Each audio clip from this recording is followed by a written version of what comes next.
Example, if you bought it here, your stop would be here. That way, if it does go against you, no harm, no foul. But we want it to ride back up to this channel to get our sell, right? So here's our protection during market hours.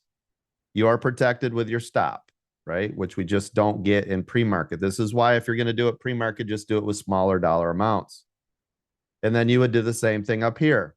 If we were shorting it to the downside on the bounce of top of resistance, meaning we want it to go back down, well, now our stop would be right here, right? Just above it. So same thing. If we have our stop right here, right? And it does decide to finally make that one run up, well, no harm, no foul. We've got our stop.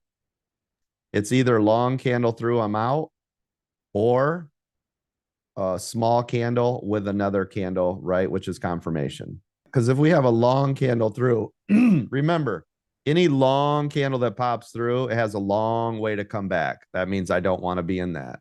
Otherwise, what'll happen is a candle will break through and then it'll just come right back up, right? Those one little pop throughs where a little wick comes through doesn't phase me one bit, and it never should for any of you. So when I say a break and hold, which is where you want to stop, your stop needs to be a break and hold. So if you guys ever notice when I put in my stop, you don't see me drawing a line right here and I say stop, right? You will never see me put it right at the line. That's not where the stop goes. Your stop needs to go below it because it could candle through, nothing, buy, right?